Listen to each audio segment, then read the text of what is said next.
ለዓመታት በጦርነት ስትታመስ የነበረችው ሶሪያ ከበሽር አልአሳድ መንግስት መውረድ በኋላ ሰላሟን አግኝታ የተረጋጋች አገር ትሆናለች ተብሎ ሲጠበቅ የነበረ ቢሆንም የተሳካላት ግን አይመስልም። ለወራት አንጻራዊ መረጋጋት ታይቶባት የነበረ ቢሆንም የበሽር አልአሳድ ደጋፊዎች እንደሆኑ የሚነገርላቸው ታጣቂዎች ውጊያ መክፈታቸው ተሰምቷል። እነዚህ ታጣቂዎች ባለፉት ጥቂት ወራት ውስጥም የተለያዩ የጥቃት ሙከራዎችን ሲያደርጉ ነበር። የአሁኑ ግን ከወትሮው ከፍ ያለ በመሆኑ የተነሳ የደረሰውን ጉዳትና የጠፋውን የሰው ሕይወት ቁጥር ከፍ እንዲል አድርጎታል። ይህ ዘገባ እስከተጠናቀረበት ሰዓት ድረስም በግጭቱ የሞቱ ሰዎች ቁጥር ከ1000 መሻገሩን ሮይተርስ ዘግቧል። ታዲያ እነዚህ በሁለቱም ወገን ከተሰለፉ ታጣቂዎች በተጨማሪም የሶሪያ ሰላም ተመልሷል ብለው ከስደት የተመለሱ ንጹሐን ዜጎችንም ያካተተ ነው ተብሏል። የአሳድ አስተዳደር ከተገረሰሰ በኋላ ሶሪያን በጊዜያዊ ፕሬዝደንትነት እያስተዳደረ ያለው የአህመድ አልሻራ አስተዳደር ከዚህ ቀደም የጀመራቸውን የወታደራዊ ኃይል የማጠናከር ሥራ አሁን ከአሳድ ደጋፊዎች ጋር የተጀመረውን ጦርነት ተከትሎ ሰፊ ትኩረት ሰጥቶ እየሰራበት ይገኛል። በትላንትናው ዕለትም በሶሪያ ምድር ነፍጥ አንግበው ከሚንቀሳቀሱ ቡድኖች ውስጥ የተሻለ ጠንካራ አቅም እንዳለው ከሚነገርለት ኩርድ መራሹ የሶሪያ ዲሞክራቲክ ፎርስ ጋር ስምምነት መፈራረማቸው ታውቋል። አልሻራ ስምምነቱን አስመልክተው ባስተላለፉት መልእክት ሁሉንም የሶሪያ ኃይሎች ያሳተፈ የፖለቲካ አውድ ለመፍጠር መንግስታቸው ከፍተኛ ፍላጎት እንዳለው ገልጸዋል። በበሽር አልአሳድ ዘመን በሚሊዮን የሚቆጠሩ የኩርድ ማህበረሰብ ተወላጆች የሶሪያን ዜግነት እንዳያገኙ ተከልክለው የነበረ ሲሆን የትላንትናውን ስምምነት ተከትሎም በአደባባይ ወጥተው ስምምነቱን ሲያወድሱት ታይተዋል። ከኩርዶች በተጨማሪም በርካታ ሶሪያውያን ስምምነቱን በማስመልከት እንደ አሌፖ፣ ሐሞስ፣ ታርተስና ዴር ኤዞር ከተማ ላይ ርችቶችን በመተኮስ ደስታቸውን ሲገልጹ አምሽተዋል። የኩርዱ ሶሪያን ዲሞክራቲክ ፎርስ በሶሪያ አልራቃ፣ ዴር ኢዞርና ሐሳካ ክልሎችን በማስተዳደር ላይ የሚገኝ ሲሆን ይህም የሶሪያን 1/3 ክፍል የሚይዝ ነው። በአዲሱ ስምምነት መሰረትም በኩርዶች ቁጥጥር ስር የነበሩ እንደ አየር መንገድ፣ የነዳጅ ማውጫዎችና ሌሎችም ወሳኝ ስፍራዎች ከዚህ በኋላ በአልሻራ በሚመራው የሶሪያ ማዕከላዊ መንግስት ቁጥጥር ስር እንደሚሆኑ ተነግሯል። ታዲያ ይህ የኩርዶችና የሶሪያ ጊዜያዊ መንግስት ስምምነት የአልሻራ መንግስትን በወታደራዊ ኃይል እንዲሁም በህዝባዊ ድጋፍ ይበልጥ ጠንካራ እንዲሆን የሚያደርገው ሆኗል።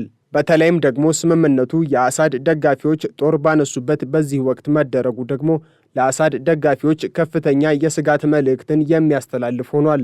ይሁን እንጂ የአሳድ ደጋፊዎች እንቅስቃሴም ቀላል ግምት የሚሰጠው አይደለም። የበሽር አልአሳድ ደጋፊዎች ናቸው በተባሉ ኃይሎችና በአዲሱ የሶሪያ መንግስት ጦር ታማኝ ተዋጊዎች መካከል በሰሜን ምዕራብ ሶሪያ የላታኪያ ግዛት የተቀሰቀሰው ግጭት ከአልአሳድ መባረር በኋላ በሶሪያ ምድር የተከሰተ እጅግ ደም አፋሳሹ ጥቃት ስለመሆኑም ተነግሯል። ሶሪያ ከ14 ዓመታት በላይ ከዘለቀውና በመቶ ሺዎች የሚቆጠሩ ሶሪያውያን ከተገደሉበት የእርስ በርስ ጦርነት በኋላ የበሽር አልአሳድ መንግስትን ያስወገደችው ከዛሬ 3 ወራት በፊት ነበር። ይሁንና በአስከፊ የሰቆቃ ጥላ ስር ለዓመታት የዘለቁት ሶሪያውያንም ከአዲሱ መንግስት መምጣት በኋላ የገቡበት ፈንጠዝያ ተዳፍኖ በማያባራ የተፋላሚ ኃይሎች ግጭት ለዳግም ስደት፣ ለእርዛትና ለመከራ እየተዘጋጁ ያሉ ይመስላሉ። የመንግስት የጸጥታ ኃይሎች የቀድሞ የአልአሳድ ኮማንደር የሜጀር ጀነራል ሱሃይል አልሐሰን የትውልድ መንደር በሆነችው ቤት አና በህገወጥ የጦር መሳሪያ ዝውውር የተጠረጠረ አንድ ሰው በቁጥጥር ስር ለመዋል ባቀኑበት ወቅት ተቃውሞ ካስነሱ የመንደሪቱ ነዋሪዎች ጋር መጋጨታቸው ለአዲሱ ጦርነት ዋነኛ መንስኤ የሆነ ክስተት እንደነበረ ኤኤፍፒ አስነብቧል። የአልአሳድ ተመራጭ ወታደር እንደነበረ የሚነገርለትና የሶሪያን የቀድሞ ልዩ ኃይል ይመራ የነበረው ሜጀር ጀነራል ሱሃይል አልሐሰን የአልአሳድ መንግስት ከወደቀ በኋላ ያለበት ትክክለኛ ስፍራ ባይታወቅም የሰሞኑን ጥቃት የመራው ግን እሱ እንደሆነ የሀገሪቱ የጸጥታ ኃላፊ ለሶሪያ የመንግስት የዜና ጣቢያ ሳና ተናግረዋል። በቤት አና የመንግስት ኃይሎች ታጣቂዎቹን ለመደምሰስ በሄሊኮፕተር የታገዙ ጥቃቶችን የከፈቱ ሲሆን ግጭቱ ተባብሶ ቀጥሎ ከአዲሱ መንግስት መምጣት በኋላ አስከፊ የተባለውንና ከፍተኛ የሞት መጠን የተስተናገደበትን ጦርነት እንዲከሰት አድርጎታል። በተለይም ሶሪያን እንደ አውሮፓውያኑ አቆጣጠር ከ1971 እስከ 2024 ድረስ የመራው የአልአሳድ ቤተሰብ ከአገር የወጣበትና ከፍተኛ ተቀባይነትን የተጎናጸፈው የአላዋይት ማህበረሰብ ሸሽቶ ሩሲያ ለገባው የአልአሳድ መንግስት ታማኝ ሆኖ መቀጠሉን በተለያዩ መንገዶች እያሳየ ነው። የሰሞኑን ከፍተኛ ግጭትን ተከትሎ እየወጡ ያሉ መረጃዎች እንደሚያሳዩት ባህር ዳርቻ ጠባቂ ሬጅመንት የተባለ የአልሻራን መንግስት የሚገዳደር አዲስ ተዋጊ ኃይል መቋቋሙን ነው። የሶሪያ መንግስት የጸጥታ ኃይሎች የአላዋይት ማህበረሰብ በብዛት በሚኖርባቸው ላታኪያ የወደብ ከተማዋ ታርተስ እንዲሁም በሆምስ ከተሞች የሰዓት እላፊ መታወጁንና የእንቅስቃሴ ገደቦች መጣላቸውን ሳና አስነብቧል። የመንግስት የጸጥታ ኃይሎች በጥቃቱ ላይ ተሳታፊ የነበሩ በርካታ የተዋጊ ቡድኑ አባላትን እንደገደሉና ግጭቱ በቁጥጥር ስር መዋሉን ቢገልጹም በላታኪያና በታርስ ግዛቶች ከጊዜያዊ መንግስቱ የተለየ የፖለቲካ አቋም ያላቸው ታጣቂ ቡድኖች በመኖራቸው አሁንም ግጭት የሚቀሰቀስበት ዕድል በሰፊው ስለመኖሩ እየተነገረ ነው። ይህ አይነቱ ግጭት በተከሰተበት ማግስት የተፈረመው የሶሪያ ጊዜያዊ መንግስትና የኩርዱ የሶሪያን ዲሞክራቲክ ፎርስ ስምምነት የአልሻራን አስተዳደር አቋም ይበልጥ በማፈርጠም የአሳድ ደጋፊ ናቸው የሚባሉትን ታጣቂዎች አደብ ሊያስገዛ ይችላል የሚል ግምት ተሰጥቶታል።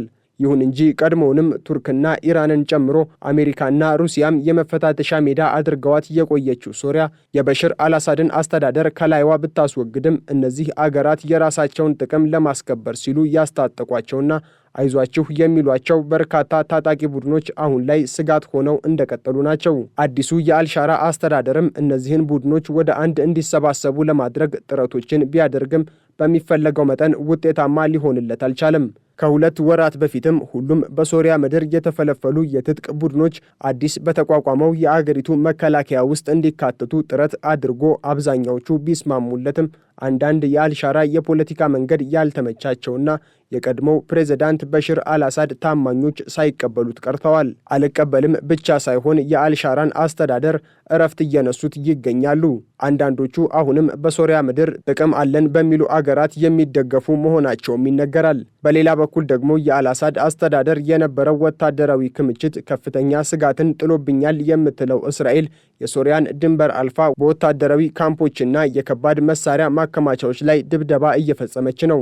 በትላንትናው ዕለት ሌሊትም ይህንኑ የአየር ድብደባ አጠናክራ መቀጠሏን የቱርኩ አናዶሉ ዘግቧል። ከጎላን ኮረብታ የባለቤትነት ጥያቄ ጋር በተያያዘም ከኮረብታው ግርጌ ባሉ የሶሪያ ከተሞች ስር የመሸጉ ታጣቂ ቡድኖችን ለመደምሰስ በሚል በሶሪያ ላይ የምትፈጽመው የአየር ጥቃት የሶሪያ አዲሱ መንግስት ላይ ተጨማሪ ፈተና ሆኖበታል።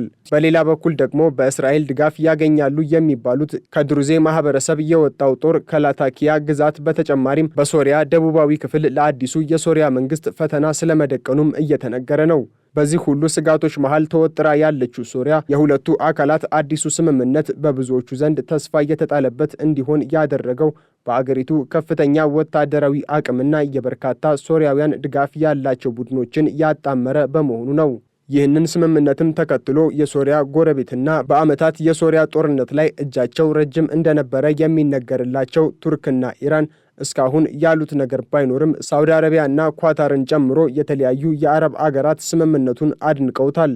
ይህ ስምምነት ለሶሪያውያን የቀድሞ ጠንካራዋን አገራቸውን ሊመልስላቸው የሚችል ነው ብለው እንደሚያምኑ በመግለጽ ለዚህም የቻሉትን ሁሉ ድጋፍ እንደሚያደርጉ አስታውቀዋል። ሶሪያውያንም እያገረሸ ባለው ጦርነትና ስምምነቱ ያመጣል ተብሎ በታሰበው ሰላምና አንድነት መሃል ተወጥረው በግራ መጋባት ውስጥ እንዲገኙ አድርጓቸዋል።